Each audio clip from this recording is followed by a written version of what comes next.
Los países tienen códigos, al igual que la calle. En la calle hay códigos y no puedes hacerte el duro y creerte maleante por escuchar a Anuel capar clase y no saber qué hacer con tu vida. Menos si tienes un PC gamer y otras comodidades. Sin embargo, los códigos de los países son diferentes. Mientras que en la calle los códigos dictan un comportamiento no escrito, una forma de interacción que todos conocen pero que nadie ha plasmado en papel, en los países estos códigos están cuidadosamente redactados en extensos documentos diseñados para regular cada aspecto de la vida en sociedad. Estos códigos son leyes, reglas y normativas que todos los ciudadanos deben conocer y respetar. En el caso colombiano y latinoamericano, es así porque nuestro sistema jurídico, tal como en la mayoría de los países del mundo, se rige por el derecho civil o continental, cuyo origen está en el derecho romano, mientras que otros países como Reino Unido, Estados Unidos, Canadá y la India se rigen por la common law o derecho anglosajón de orígenes británicos. La diferencia entre ambos radica en que en el derecho civil la principal fuente del derecho es la normativa escrita, plasmada en códigos, mientras que en el derecho anglosajón o common law la principal fuente del derecho es la jurisprudencia, es decir, las decisiones judiciales previas. En el sistema de common law, lo establecido en un caso particular puede sentar un precedente relevante para futuros casos similares. Un claro ejemplo es el caso Roe v. Wade de 1973 en Estados Unidos, el cual invalidó numerosas leyes federales y estatales que restringían el aborto, reconociendo, en base al derecho a la privacidad, el derecho también de las mujeres a decidir sobre la interrupción de su embarazo. Pero volvamos a Colombia. En nuestro país, el Código Civil establece las normas que rigen las relaciones personales y patrimoniales entre individuos, ya sean naturales o jurídicos. Define las normas de propiedad, las obligaciones y contratos, la familia y otros aspectos esenciales de la convivencia y relaciones ciudadanas. El Código Penal, por su parte, establece las conductas que son consideradas delitos en nuestra sociedad, así como las sanciones o penas que se imponen a quienes las cometen. Sin embargo, es el Código de Comercio el que define las reglas del juego en el mundo de los negocios. Es este código el que regula las actividades mercantiles, establece los derechos y obligaciones de los comerciantes y dicta cómo deben funcionar las empresas, sociedades y demás entidades relacionadas con el comercio. Desde cómo se constituye una sociedad hasta las normas que rigen la quiebra, el Código de Comercio es algo así como la Biblia de los empresarios. Nuestro Código de Comercio está dividido en libros, títulos, capítulos y artículos. Algunos títulos no tienen capítulos y algunos capítulos están divididos en secciones conformadas por artículos. Asimismo, algunos artículos tienen parágrafos que son una especie de notas que sirven para aclarar o complementar algún aspecto del artículo, y también hay un libro con dos partes que es el quinto. El Código de Comercio de Colombia cuenta con 6 libros. El primer libro se denomina de los comerciantes y de los asuntos de comercio. El segundo libro, de las sociedades comerciales. El tercer libro, de los bienes mercantiles. El cuarto libro, de los contratos y obligaciones mercantiles. El quinto libro, de la navegación. Y el sexto, procedimiento. Los títulos del primer libro, denominado de los comerciantes y de los asuntos de comercio, son de los comerciantes, de los actos, operaciones y empresas mercantiles, del registro mercantil, de los libros de comercio, de la competencia desleal, de las cámaras de comercio. Los títulos del segundo libro, denominado de los comerciantes y de los asuntos de comercio, son del contrato de sociedad, de la inspección y vigilancia de las sociedades, de la sociedad colectiva, de la sociedad en comandita, de las sociedades de responsabilidad limitada, de la sociedad anónima, de las sociedades de economía mixta, de las sociedades extranjeras, de la sociedad mercantil de hecho, de las cuentas en participación. Los títulos del tercer libro denominado de los bienes mercantiles son del establecimiento de comercio, de la propiedad industrial, de los títulos valores. Los títulos del cuarto libro denominado de los contratos y las obligaciones mercantiles son de las obligaciones en general, de la compraventa de la permuta, del contrato de suministro, del contrato de transporte, del contrato de seguro, el mutuo, del depósito, del contrato de hospedaje, de la prenda, de la antiqueresis, de la fiducia, de la cuenta corriente, del mandato, del corretaje, el contrato de edición, del contrato de consignación o estimatorio, de los contratos bancarios. Las partes del quinto libro denominado de la navegación son de la navegación acuática, de la aeronáutica. Los títulos del sexto libro denominado procedimientos son del concordato preventivo, de la quiebra, del arbitramiento y de la regulación por expertos o peritos. Si buscáramos el Código de Comercio en Internet, nos encontraríamos con un intimidante PDF de 635 páginas. Tú y yo sabemos que es mucho. Por eso este curso, como he mencionado en la introducción, no tiene el objetivo de reemplazar a los abogados, ni dicho sea de paso, a los contadores. Su objetivo es brindarte un entendimiento general que te haga sentir mayor confianza y te ahorre tiempo.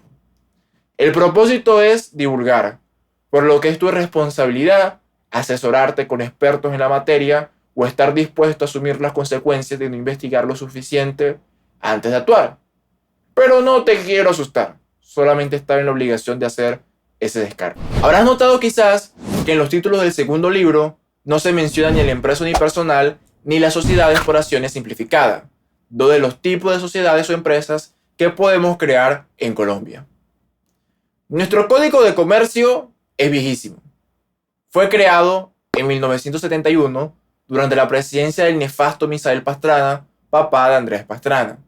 Sin embargo, al igual que nuestra Constitución de 1991 y la Constitución anterior de 1886, sufrió varias modificaciones, algunas directas, modificándolo, y otras indirectas, a través de leyes que sin cambiarlo han introducido nuevas posibilidades y limitaciones en el derecho mercantil. Una de ellas es la Ley 222 de 1995, que entre otras cosas creó la empresa unipersonal. ¿Cuál fue la gran innovación de la empresa unipersonal? Haber sido la primera persona jurídica comercial del país en permitir su constitución con apenas un solo propietario.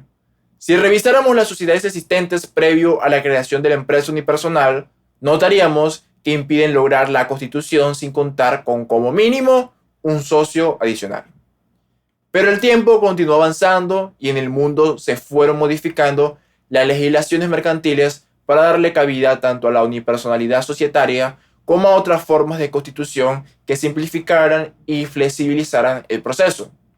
Así en el país se comenzó a notar que los tipos societarios presentes en el Código de Comercio estaban siendo insuficientes ante las demandas de los nuevos tiempos. Francisco Reyes Villamizar, considerado una de las personas más conocedoras de derecho comercial en el país, dice: para el caso de la sociedad anónima, el arcaico requisito por virtud del cual se exigen cuando menos 5 accionistas para su constitución responde a una inveterada tradición de cerca de 8 décadas.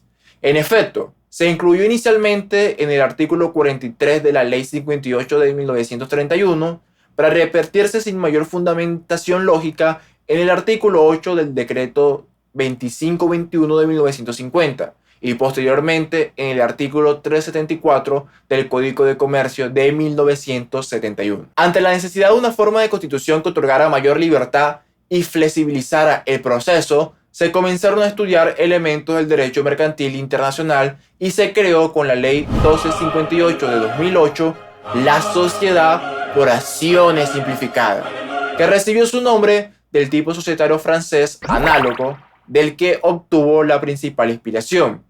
Hoy la SAS es el tipo societario preferido por los franceses y también por los colombianos, pues cerca del 98% de las personas jurídicas constituidas en Colombia son SAS. Con las claras diferencias de la legislación de cada país, la Sociedad por Acciones Simplificada se ha extendido por Latinoamérica y el mundo en una tendencia a flexibilizar y otorgar libertad en el gobierno corporativo, a veces llamados SAS, otras veces teniendo otros nombres.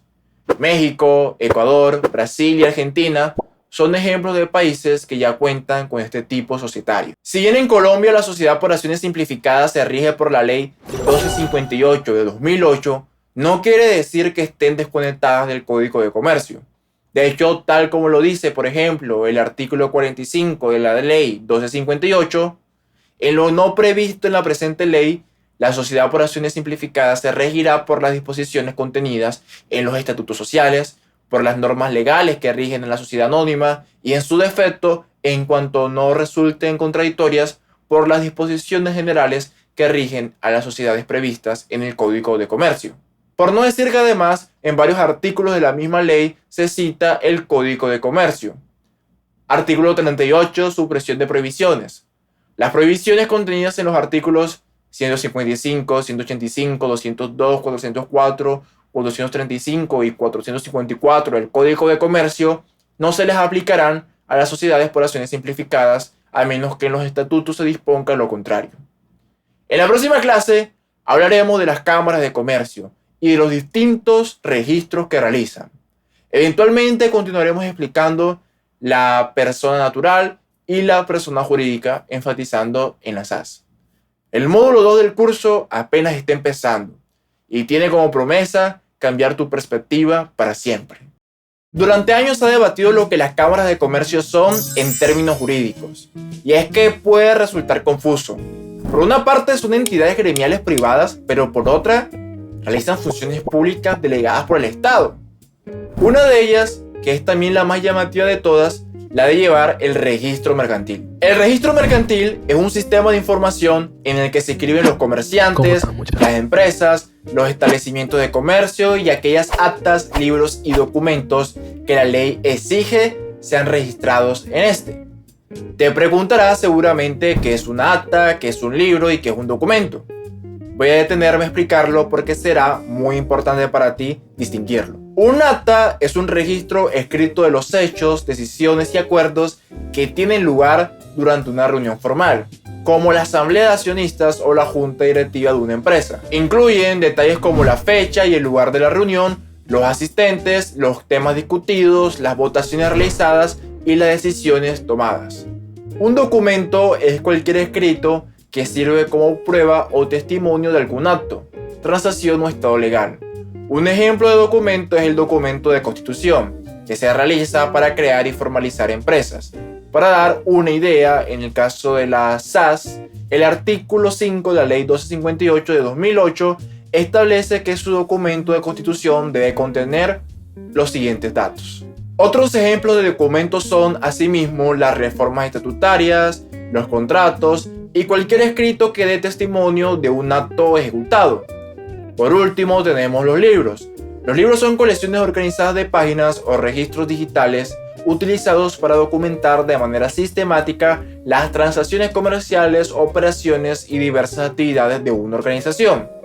Existen los libros de contabilidad, como el libro diario, el libro mayor y de balance y el libro de inventario, y existe por otro lado el libro de registro de accionistas, el cual llevan las sociedades por acciones simplificadas, las sociedades anónimas y las sociedades en comandita por acciones, y el libro de registro de socios, llevado por las sociedades de responsabilidad limitada y las sociedades en comandita simple.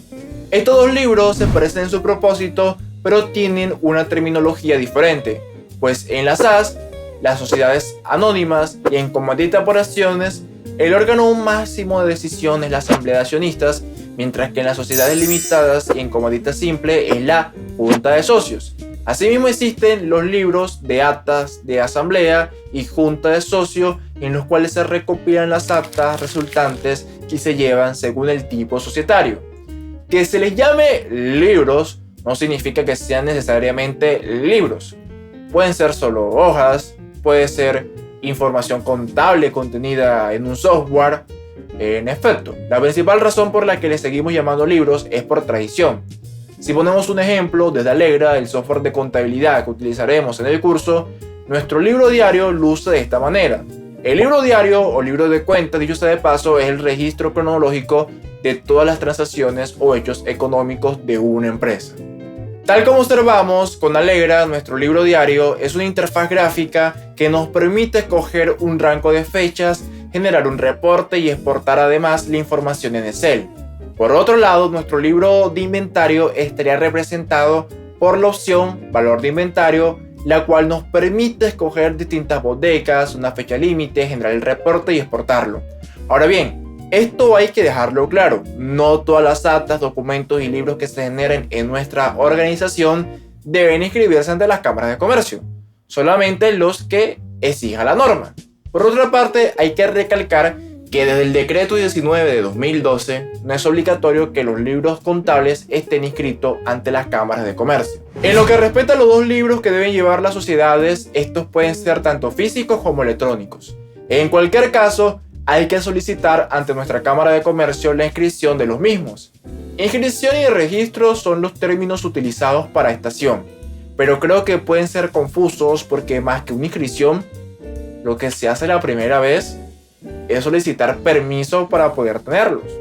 El caso es que de la solicitud de inscripción de los mismos sale un documento como este en caso de que sean electrónicos, y si son físicos, uno como el siguiente en el que se tiene que especificar el número de hojas que se quiere tener en cada libro. Realizada la solicitud, la Cámara de Comercio procede a generarlo y enviarlo a nuestro domicilio o pedirnos que lo recojamos en sus oficinas. Claro, lo que nos envían es un libro en blanco con unas hojas que nosotros tenemos que llenar a medida que lo necesitemos y asimismo llevar luego si lo solicitan. Cada Cámara de Comercio tiene una dinámica más o menos distinta respecto a este tema, por lo que aconsejo preguntarle directamente a la tuya el paso a paso. Sin embargo, con lo que me ha sido posible observar, cuando son físicos la Cámara nos lo suministra, lo llenamos y al cabo de un año se lo facilitamos para que hagan copias en sus archivos que pueden constituir a futuro una prueba a favor, y terminadas las copias los devuelven. Cuando son electrónicos, algunas cámaras de comercio como la de Cali tienen una plataforma en su sede virtual que permite durante un año generar nuevos asientos en los libros que previamente hayamos registrados. Sin embargo, la particularidad es que la Cámara de Cali, al igual que la mayoría o todas, no guarda los documentos generados en los libros en su nube, sino que nos lo permite descargar, volviéndose luego una responsabilidad de nosotros almacenarlos y posteriormente se aplica suministrarles unas copias. Este es un asunto que debería ser más fácil de entender, pero que las cámaras vuelven complicado por la poca socialización de estos temas. Piénsalo, ¿por qué este curso tuvo que hacerlo un pelado costeño de 22 años en lugar de los funcionarios de cualquiera de las cámaras existentes con sus altísimos salarios o no tan altísimos salarios? Yo creo tener la respuesta y más adelante te la diré. Pero volvamos al meollo. De momento hemos hablado solo del registro mercantil, donde se inscriben los comerciantes, las empresas, los establecimientos de comercio y las actas, documentos y libros pertinentes. Nuestra matrícula mercantil es un documento que nos declara comerciante y tiene una vigencia de un año. Este registro se renueva entre el 1 de enero y el 31 de marzo de cada año. Me dirás, Camilo, hombre guapo, precioso y docto, ¿y qué pasaría si inscribo mi empresa el 28 de diciembre? ¿Debo renovarla el año siguiente? La respuesta es un sí rotundo y afirmativo. Debes renovarla el año siguiente, así la hayas inscrito el 28 de diciembre, porque da igual cuándo la crees. El registro mercantil se renueva siempre entre el 1 de enero y el 31 de marzo. Sin embargo, las cámaras de comercio realizan de igual manera otro tipo de registros aparte del registro mercantil. Vamos, el registro mercantil no es el único existente. Entre todos los que hay, tenemos el registro único de proponentes, RUP, el cual es obligatorio para las personas naturales y jurídicas interesadas en participar en procesos de contratación con el Estado. Este registro en 2023 tuvo un valor de 686,000 pesos y su renovación ha de realizarse anual por el mismo valor económico. En efecto, es un precio elevado que puede dejar por fuera de la contratación estatal a muchos emprendedores y cuya justificación es cuestionable. Desde la interfaz gráfica de la Cámara de Comercio de Santa Marta, realizar el registro único de proponentes luce de la siguiente manera. La finalidad del RUP es suministrarle a las entidades y la ciudadanía la información relacionada con un contratista, la cual incluye su experiencia contractual, capacidad financiera, jurídica, organizativa y etc. La información del RUP, las cámaras de comercio la comparten con el SECOC. Por otro lado, tenemos el registro de entidades sin ánimo de lucro, abreviadas CESAL. Estas entidades están divididas en dos grupos: las entidades asociativas y fundacionales y las entidades de economía solidaria. Las primeras están compuestas por las asociaciones o corporaciones, que pese a la diferencia de nombres son jurídicamente lo mismo, y por las fundaciones. Es decir, una asociación y una corporación es la misma vaina, y una fundación ya es una vaina jurídicamente diferente. Y estas dos o tres vainas se abarcan dentro de un grupo mayor que podemos denominar entidades asociativas y fundacionales. Ahora bien, ambas suelen distinguirse en que las asociaciones y corporaciones están compuestas por un conjunto de personas que se unen para la realización de objetivos sociales, culturales, educativos, entre otros, mientras que las fundaciones pueden ser conformadas por una o más personas que destinan un patrimonio inicial específicamente para la consecución de actividades de interés general. Ambas, al ser ESAL, ejercen el altruismo, pero cuentan con distintos puntos de partida. En el otro grupo tenemos las entidades de economía solidaria. La diferencia entre las entidades de economía solidaria y las entidades asociativas y fundacionales reside en que estas últimas buscan beneficiar a los terceros, es decir, a otras personas, mientras que las de economía solidaria buscan beneficiar principalmente a los miembros que las conforman. Entre las entidades de economía solidaria se encuentran las precooperativas, las cooperativas, los fondos de empleados y las asociaciones mutuales. No todas las entidades sin ánimo de lucro están obligadas a registrarse ante las cámaras de comercio. Hay algunas que están exentas, como las instituciones de educación superior, los movimientos de partidos políticos, las iglesias, los sindicatos, entre otras, las cuales suelen registrarse ante otras entidades diferentes a las cámaras o simplemente no registrarse. Y sí, quizás te sorprenda saber que en Colombia las instituciones educativas, entre ellas las universidades privadas, son consideradas entidades sin ánimo de lucro y por tanto tienen un tratamiento tributario especial. Y me temo que debo decirte a ti, persona a la que en su universidad privada quieren cobrarla hasta por respirar, que en Colombia las universidades son consideradas entidades sin ánimo de lucro. Pero a ver, una confusión existente está en creer que ser una entidad sin ánimo de lucro es ser una entidad con ánimo de pérdida. También en creer que las entidades sin ánimo de lucro no pueden desarrollar actividades mercantiles. Lo que distingue estas entidades de las empresas es que sus utilidades no se reparten ante unos accionistas, sino que se almacenan para seguir cumpliendo con su propósito. Eso, sin embargo, no quiere decir que en ocasiones las ESAL sean utilizadas tras bambalinas para el enriquecimiento y beneficio económico de las personas que las administran. No en vano, cada uno de sus integrantes, en calidad de trabajador, tiene derecho a una remuneración, pero ¿qué tan alta debería ser la misma? Si la compensación que sus miembros reciben es estratosféricamente alta en comparación al impacto social que tienen, entonces estamos ante una burocracia creada para el beneficio de unos pocos. En Colombia existen tres regímenes tributarios: el común ordinario, el simple y el especial. El régimen tributario especial fue creado en la reforma tributaria de 1995 y a él puede acogerse la mayoría de las entidades sin ánimo de lucro de interés general. Encontramos parte del marco legal relacionado con el régimen tributario especial en el artículo 19 y 19.4 del Estatuto Tributario y el decreto 4400 del 30 de diciembre de 2004 y 640 de marzo de 2005. El principal beneficio del régimen tributario especial está en tributar a una tarifa del 20% del impuesto de renta y complementarios y o quedar exento de pagarlo. Las entidades sin ánimo de lucro también son llamadas sociedades civiles, mientras que las empresas, que también son sociedades, se suelen denominar sociedades comerciales. Otros registros que realizan las cámaras de comercio son el Registro Nacional Público de Vendedores de Juegos de Suerte y Azar, el Registro Público de Veedurías Ciudadanas, el Registro Nacional de Turismo, el Registro de Entidades Extranjeras de Derecho Privado sin ánimo de lucro y el Registro de la Economía Solidaria. Todos estos registros se integran en lo que se denomina el Registro Único Empresarial y Social, abreviado RUES, el cual tiene una página web propia de dirección rues.org.co en la que podemos, por ejemplo, consultar si el nombre de la empresa o establecimiento de comercio que queremos crear está disponible. Asimismo, el RUES nos permite revisar los otros registros. La página del RUES actualmente se encuentra en proceso de actualización, por lo que es probable que su interfaz gráfica comience a verse de la presente manera. Por otro lado, RUES es también el nombre del formulario que utilizamos para realizar varios de los distintos tipos de registro. Por ahora, te he mencionado la función pública delegada por el Estado que realizan las cámaras de comercio, que es la de llevar los registros. En ocasiones se debate si lo más adecuado es que estos registros los realicen las cámaras, que a su vez son entidades privadas y gremiales en lugar del mismo Estado. Como también se debate la utilidad y ayuda real al empresario que las cámaras brindan. Hay historias satisfactorias e insatisfactorias con las cámaras de comercio, pero lo que yo te recomiendo es tratar de acceder a sus servicios y hacerte así de un criterio propio que te permita juzgar por tu cuenta, pues ambas perspectivas pueden tener validez según el contexto y región. Y si tienes una anécdota que compartir, déjala en los comentarios. No lo dudes. El país cuenta con 57 cámaras de comercio. Cada una tiene su propia área de jurisdicción.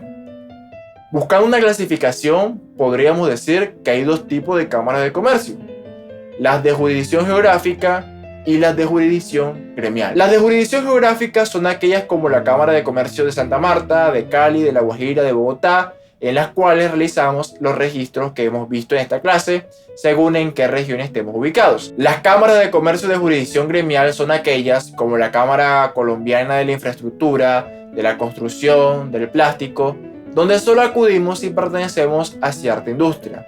Por ejemplo, si fueras una editorial, tendrías que acudir a la Cámara Colombiana del Libro para así solicitar el ICBN, que es el código que identifica a cada libro publicado. Entonces no tengo que registrar mi empresa en la Cámara de Comercio de mi ciudad. No, sí, ese registro lo haces en la Cámara de Comercio de tu ciudad. Pero si hay una función extra o quieres tener acceso a este tipo de cámaras de jurisdicción gremial, tienes o puedes hacerlo. De igual manera, existe Confecámaras, que es la entidad que agremia a todas las cámaras de comercio existentes. Cuando revisamos los sitios web de las cámaras de comercio podemos notar dos cosas. La primera es que muchas tienen plataformas estéticamente feas y creadas con plantillas de WordPress. La segunda es que además cada una tiene una identidad visual y arquitectura de la información diferente. Esto podríamos interpretar es obra de la descentralización, que en casos como estos nos permite advertir quizás que no todo efecto de la descentralización es necesariamente positivo. Sin embargo, te preguntarás, ¿qué hacen las cámaras de comercio por los empresarios y los emprendedores a cambio del valor que pagamos por los distintos registros, certificados, copias, etcétera? La respuesta a esa y otras interrogantes las encontramos en el título 6 del libro primero del Código de Comercio, que trata sobre las cámaras. El artículo 86 del código nos lista 12 funciones de las cámaras, pero de igual modo hay más añadidas por legislaciones posteriores, como el decreto 898 de 2002. No obstante, podríamos resumir la respuesta a la pregunta en que, de cara al emprendedor y empresario, tienen la obligación de brindar asesorías, tener programas de fortalecimiento, realizar conferencias, estudios e investigaciones. Por otro lado, las cámaras de comercio en calidad de entidad privada de carácter gremial, sin ánimo de lucro, con derecho a desarrollar actividades mercantiles, realizan varias conferencias y cursos que no son gratis, sino de pago y que suelen tener un precio elevado, como este de la Cámara de Comercio de Bogotá. Como yo lo interpreto, la creación de material gratuito, obligatorio y pago crea un conflicto de interés que podría afectar la relevancia y calidad del contenido gratuito que deben proveer. Y por ese mismo conflicto de interés es que quizás ninguna de ellas hizo antes un curso como este. Ahora bien, además de las conferencias, cursos, donaciones y patrocinios que reciben las cámaras, otra de las fuentes de ingresos que tienen son la cuota que cobran a los afiliados. Uno puede afiliarse a su respectiva cámara pagando cierto valor anual. Esa afiliación es opcional y en teoría te provee unos beneficios que tú buscarás si valen la pena o no. Como las cámaras de comercio tienen tanto ingresos públicos, que son los registros, como ingresos privados, la Contraloría vigila la utilización correcta de los ingresos provenientes de fuentes públicas, mientras que la Superintendencia de Industria y Comercio todos los demás aspectos, teniendo la capacidad a su vez de imponer multas y cerrar la cámara según la gravedad de la infracción que haya cometido. Al menos era así hasta el 1 de enero de 2022, cuando entró a regir el artículo 70 de la Ley 2069 de 2020, que estableció que la función de inspección, vigilancia y control a las cámaras de comercio pasaría a manos de la Superintendencia de Sociedades y sería ejercida por esta. Tal como lo explica el artículo 79 y 80 del Código de Comercio, las cámaras cuentan con una junta directiva de entre 6 a 12 miembros que en una tercera parte está integrada por representantes del gobierno nacional. Es común que los integrantes de esas juntas directivas no sean personas naturales, sino personas jurídicas, es decir, empresas de tu región que asignan a una persona natural en el cargo en representación de su persona jurídica. Los directores de las cámaras son elegidos por los comerciantes inscritos en ellas, pero cuando éstas superan los 300 miembros, son elegidos por los afiliados. La junta directiva de las cámaras de comercio tiene la obligación de sesionar por lo menos una vez al mes y sus decisiones serán tomadas por el voto favorable de la mayoría. En las próximas clases te hablaré de los tipos de unidades productivas y empresas existentes en Colombia. Una de las primeras preguntas que surgen al momento de decidir crear una empresa es ¿cómo debería constituirme? ¿Qué tipo de unidad productiva o sociedad debería escoger? Esta es una pregunta básica que podría contestarse con facilidad, pero que termina siendo motivo de muchísimas confusiones por la poca capacidad pedagógica de la información disponible. Lo primero que hay que decidir es si formalizarse como persona natural o como persona jurídica. Esta es una decisión importante porque tiene consecuencias tributarias y toda consecuencia tributaria tiene también una implicación sancionatoria en caso de incumplimientos. Como persona natural, las actividades económicas se realizan a nombre propio, mientras que como persona jurídica, estas se llevan a cabo a nombre de una entidad con patrimonio independiente. Las personas jurídicas ofrecen una estructura que separa las obligaciones personales de las empresariales. Una empresa constituida como persona jurídica puede incurrir en deudas y enfrentar demandas sin que éstas recaigan sobre sus propietarios, es decir, tienen responsabilidad limitada. La separación de bienes es un concepto crucial para cualquier empresario constituido como persona jurídica y un claro ejemplo de esto es la gestión del salario personal. Como fundador o dueño que sigue trabajando en su empresa en calidad de CEO o director ejecutivo, es esencial establecer y adherirse a un salario fijo pagado mensual o quincenalmente. Este salario solo debe ajustarse en función de la situación financiera de la empresa y tras un análisis detallado. Aunque prácticamente podría disponer de los fondos de la empresa para cubrir gastos personales, esto es altamente desaconsejable. Tal práctica no solo carece de seriedad y compromiso, sino que también puede poner en riesgo la estabilidad financiera de tu negocio. Sin embargo, cuando estamos constituidos como persona natural, técnicamente no somos empleados de nuestra empresa, porque somos nosotros mismos el negocio. Y por ello podemos hacer los retiros con fines personales que queramos, lo cual vuelve más desordenada la contabilidad y la gestión financiera, por no decir que a nivel tributario nuestros gastos e ingresos personales no se distinguirán de los gastos e ingresos personales de nuestra actividad mercantil. Desde luego, una estrategia podría ser tener dos cuentas bancarias, así ambas aparezcan con tu número de cédula. Una cuenta bancaria la utilizarías para tus ingresos y gastos personales y la otra para los de tu negocio. Ahora bien, las personas naturales no pueden recibir inversión mediante acciones.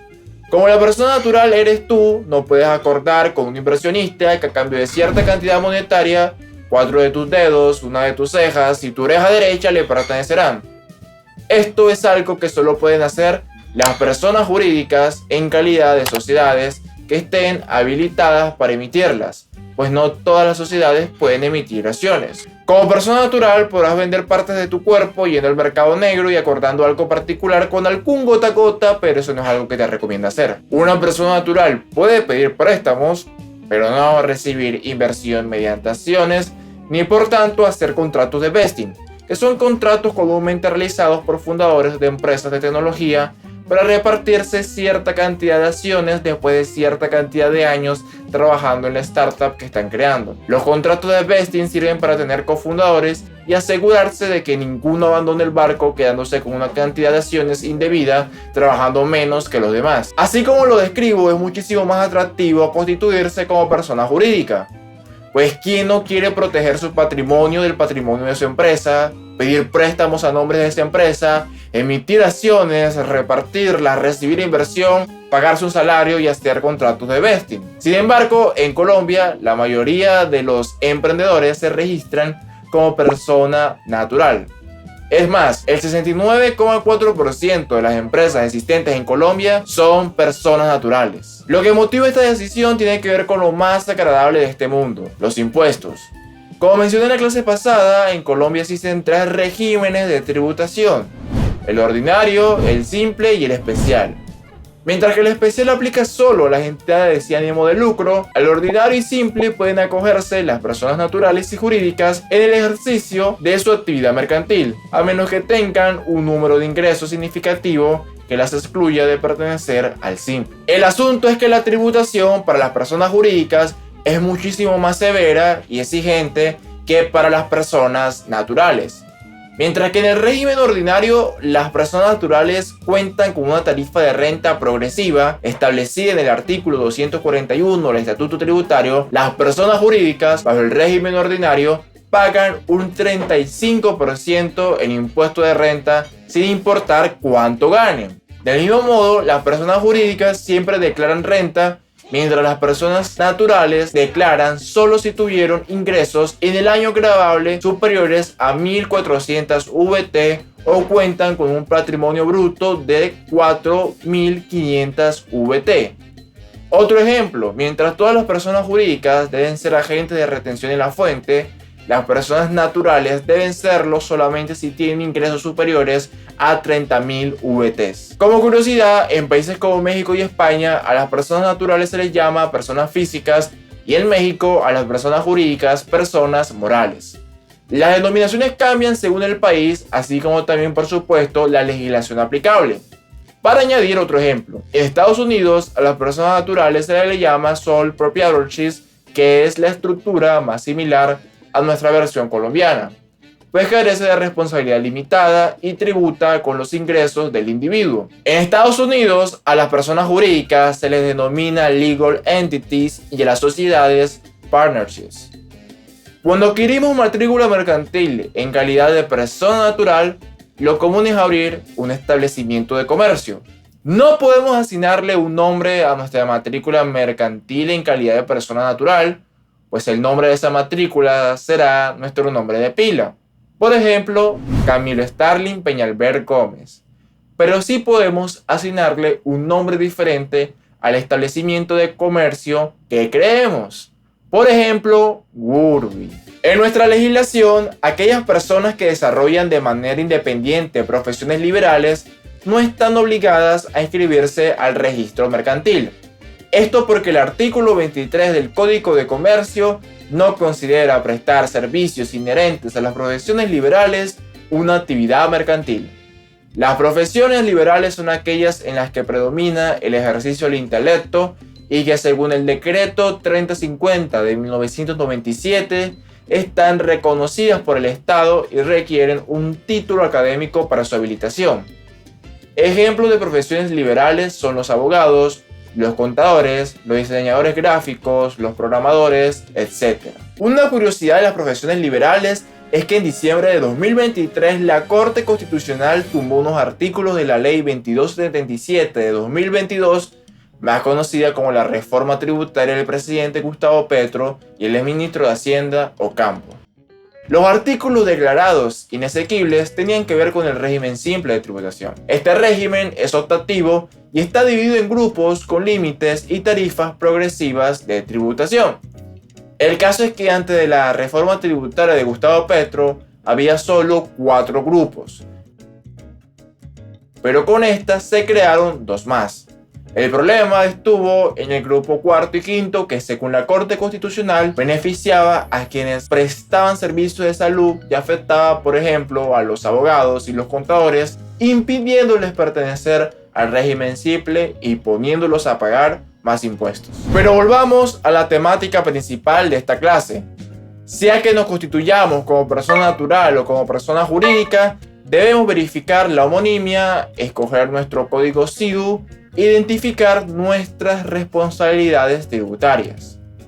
Por homonimia nos referimos a ingresar al RUES y comprobar que no exista otra empresa o establecimiento de comercio con el mismo nombre o razón social que tenga la que queremos crear, pues el artículo 35 del Código de Comercio prohíbe realizar inscripciones con nombres ya registrados. Por otro lado, el Código de Clasificación Internacional Industrial Uniforme, abreviado CIU, es un sistema de clasificación reconocido por la ONU que por su carácter internacional permite producir datos comparativos en el ámbito económico.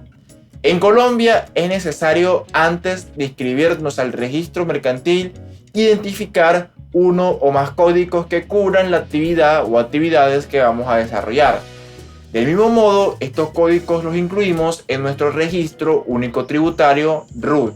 La versión del Sistema de Clasificación Internacional Industrial Uniforme que usamos en Colombia ha sido adaptada por el DANE y se encuentra en su 4ª versión. Para encontrar nuestros códigos SIU podemos usar Google, ChatGPT o utilizar el aplicativo de consulta de actividad económica que se encuentra en la ventanilla única empresarial. En lo que respecta a las responsabilidades tributarias, estas cuentan también con un sistema de clasificación del cual escogemos códigos. Podemos identificar nuestras responsabilidades tributarias ingresando al aplicativo de responsabilidades tributarias de la ventanilla única empresarial. Este aplicativo nos permite escoger si somos personas naturales o jurídicas y contestar unas preguntas que nos ayudan a identificar nuestras responsabilidades. Las responsabilidades tributarias deben ir tanto en nuestro registro mercantil como en nuestro RUT. Tanto si queremos establecernos como persona natural o sociedad por acciones simplificada, podemos hacerlo yendo a la oficina física de la Cámara de Comercio de nuestra ciudad o yendo a la sede virtual que cada una tiene en su página web o ingresando a la ventanilla única empresarial. La ventanilla única empresarial es una plataforma creada el 17 de noviembre de 2017 con el decreto 1875 como una estrategia para promover y facilitar la actividad empresarial en el país a través de la simplificación y automatización de trámites. En cualquier caso, constituidos presencial o digitalmente, tendremos que rellenar uno o varios formularios.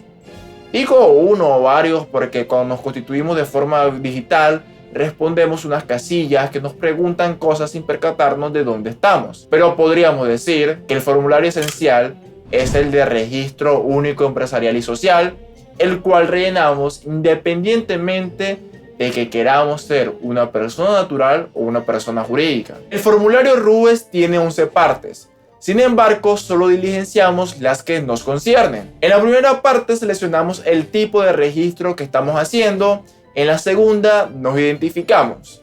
En la tercera suministramos nuestra ubicación. En la cuarta, información respecto a nuestras actividades económicas. Aquí es donde va el código SIU. En la quinta brindamos nuestra información financiera. La sexta parte la diligencian las empresas asociativas de trabajo. En la séptima se suministra referencias. La octava se titula Estado actual de la persona jurídica, pero contiene datos que también suelen ser solicitados a las personas naturales.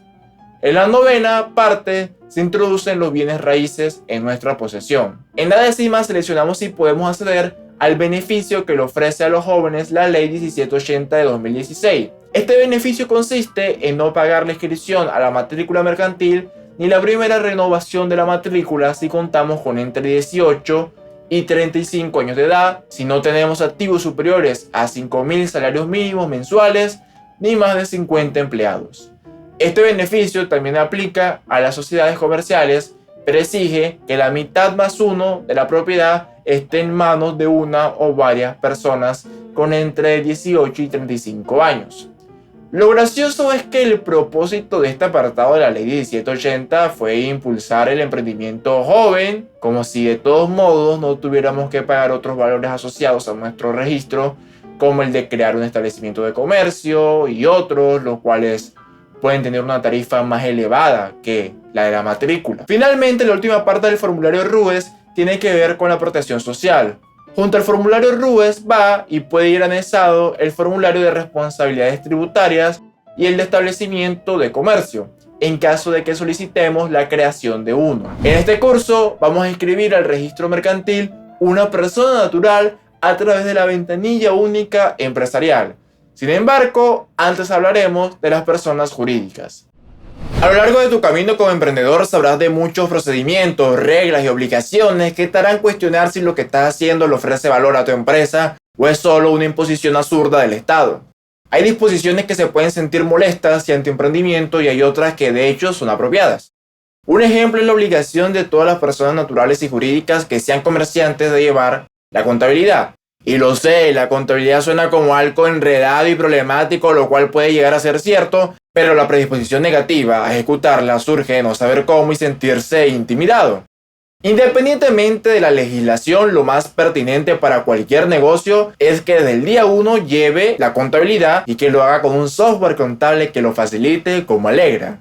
que es el que estaremos usando a lo largo de este curso. Sin embargo, podrías pensar también que el montón de requisitos que vamos a ver en esta clase en materia de derechos societarios son inútiles. ¿Qué es esa vaina de crear un documento de constitución, unos estatutos, un libro de registro de accionista y de actas, entre otros formatos? Pero en realidad, todos estos aspectos son muy importantes porque definen nuestro gobierno corporativo y lo que podría pasar en nuestra empresa ante ciertas eventualidades o escenarios de disputa. Crear buenos estatutos es una manera de protegerse y de pensar en el futuro.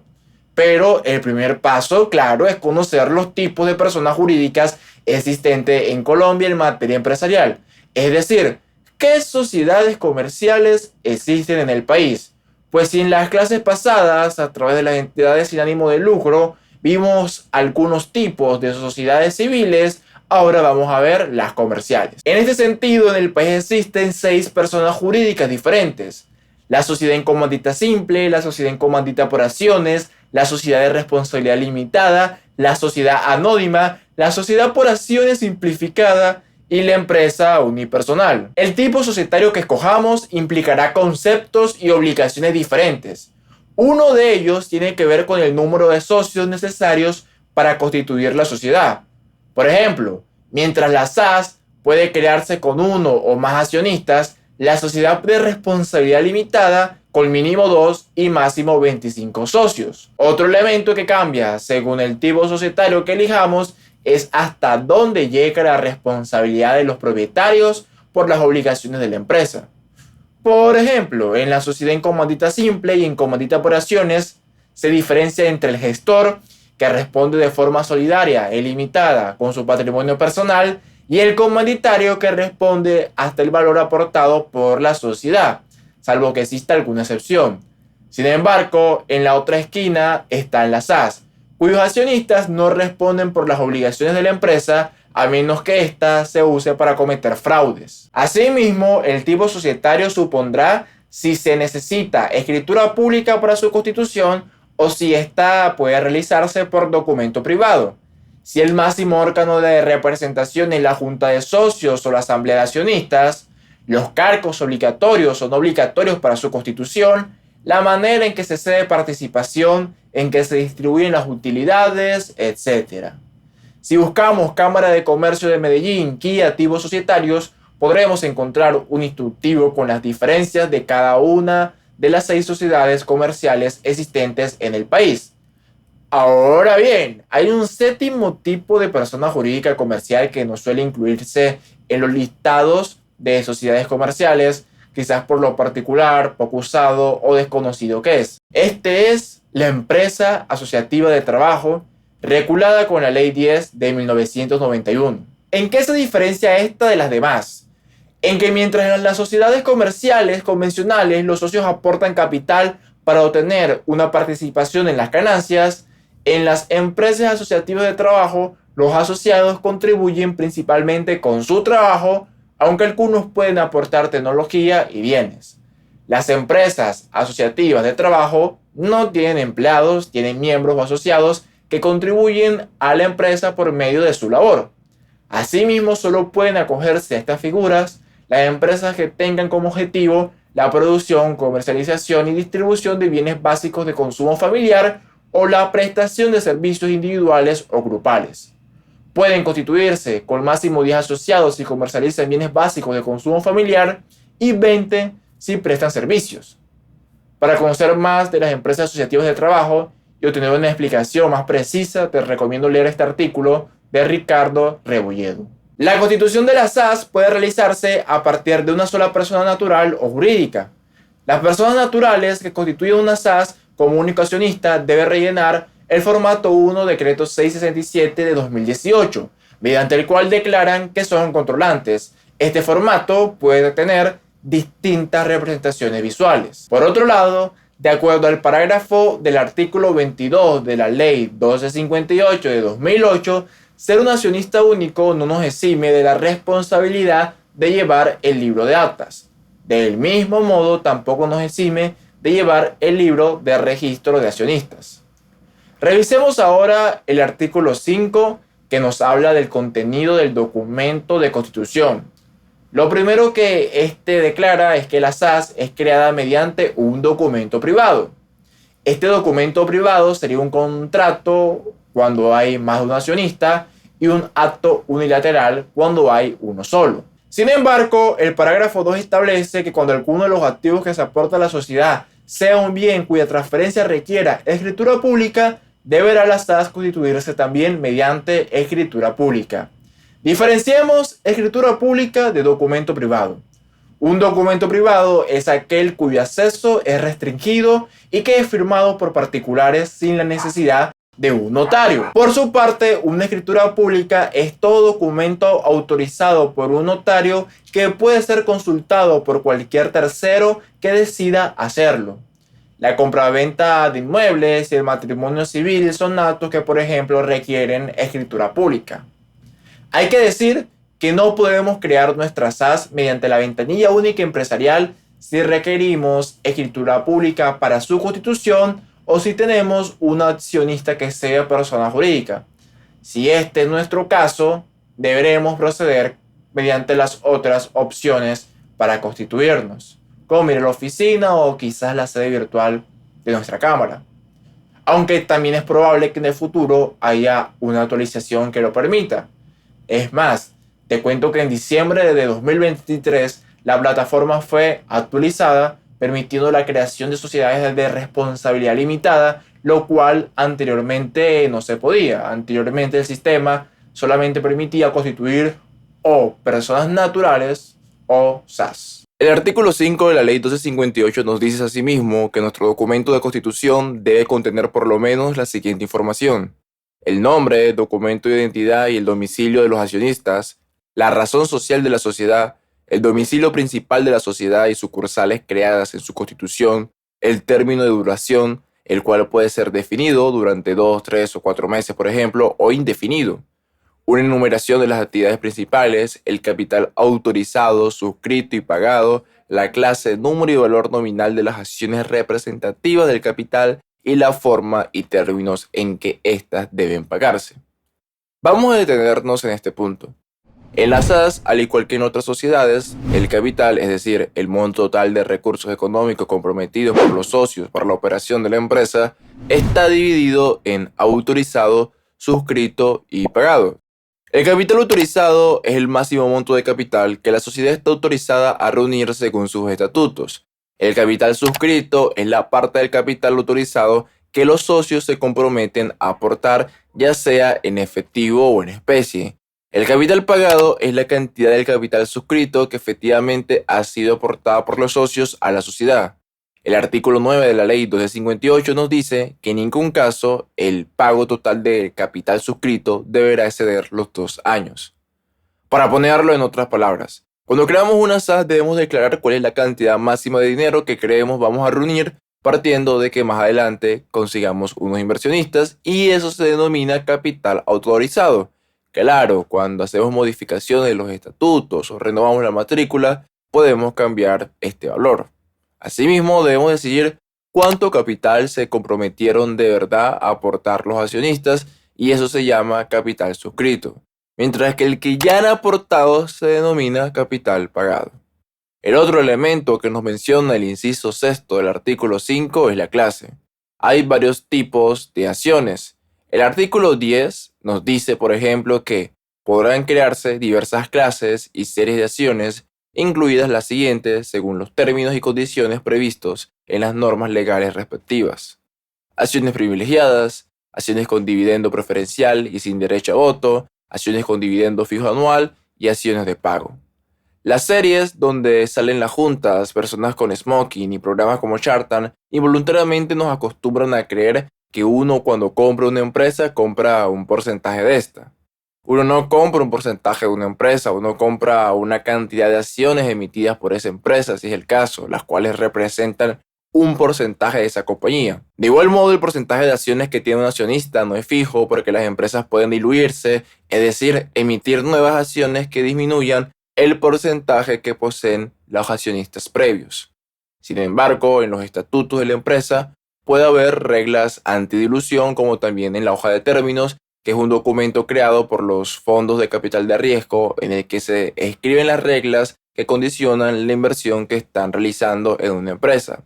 Hay un libro llamado Venture Deals, Be Smarter Than the Lawyer and Venture Capitalist que explica a detalle conceptos relacionados con el levantamiento de capital y es de especial interés para todo aquel que pretenda crear una startup que recibe inversión. Usualmente en Latinoamérica entendemos que las empresas públicas son las estatales y las privadas las que le pertenecen a privados, pero en lo que respecta a acciones se considera que una empresa es privada cuando sus acciones no se cotizan en la bolsa y es pública cuando lo hace. Habría que responder, ¿para qué sirve estar en la bolsa? Simplificándolo, las empresas salen a bolsa para recoger inversión. Las personas invierten en empresas que están en la bolsa esperando que las acciones que han comprado se valoricen y puedan venderlas luego a un precio superior y obtener un rédito económico. Pero para que eso suceda, la empresa en que han invertido tiene que hacer las cosas bien, es decir, ganar más que lo que gasta. Sin embargo, las empresas privadas también pueden recibir inversión mediante la venta de acciones, solo que estas no se negocian en el mercado público. Siendo la SAS un tipo societario creado para la flexibilización y gestión de empresas en Colombia, el artículo 4 de la Ley 1258 les prohibía cotizar en bolsa. Sin embargo, el Plan Nacional de Desarrollo 2022-2026 lo modificó, permitiendo a la SAS salir al mercado público, siempre que se inscriban al Registro Nacional de Valores y Emisores y cumplan con otros requisitos. Con todo esto, es importante definir en nuestros estatutos qué tipo o clase de acciones tendrá nuestra sociedad y asimismo tenerlo en cuenta cuando repartamos acciones a un socio o a un inversionista. Hablemos, por tanto, de algunos de los tipos que podemos definir en nuestros estatutos. En primer lugar, tenemos las acciones ordinarias o comunes. Estas representan una parte de la empresa y suelen tener tanto derecho a voto como recibir dividendos. Son acciones NPC, es decir, no destacan por ninguna cualidad, pero tampoco tienen nada de malo. Si fueran un hombre, las jevas dirían probablemente que son acciones simpáticas, es decir, que no son ni muy feas ni muy bonitas. En segundo lugar, tenemos las acciones privilegiadas o preferentes. Los privilegios que tengan estas acciones uno los describe en los estatutos. Generalmente, estos tienen que ver con la prioridad en el pago de dividendos y venir sin derecho a voto, aunque también podemos otorgarle derecho a voto único o múltiple. En tercer lugar están las acciones con dividendo preferencial y sin derecho a voto, como también las acciones ordinarias sin derecho a voto. Por último tenemos las acciones de dividendo fijo anual, cuyo dividendo anual es fijo, independientemente de las utilidades de la sociedad. Los dividendos son la distribución de las ganancias de una empresa que reciben los accionistas, quienes tienen la potestad de decidir si repartir y cómo hacerlo. Las acciones que te he mencionado no son las únicas que podemos crear en nuestra SAS. Podemos introducir más tipos de acciones y asignarles el nombre y características que decidamos. Podemos crear acciones de voto múltiple, cuyo voto pueda contar por el de 2 o 10 acciones ordinarias, o podemos crear acciones preferentes que puedan convertirse en ordinarias en caso de ciertas condiciones. La SAS nos da la libertad de crear unas reglas de juego que sean compatibles con nuestra visión y necesidades, y por eso es importante crear los estatutos en compañía de un buen abogado comercial que nos asesore. Desde la ventanilla única empresarial, sin embargo, tenemos acceso a una plantilla de estatutos que rellenamos a través de un formulario preestablecido. Pero podemos crear una reforma estatutaria que los cambie conforme sintamos la necesidad, o podemos contratar los servicios de un abogado comercial, lo cual siempre es aconsejable.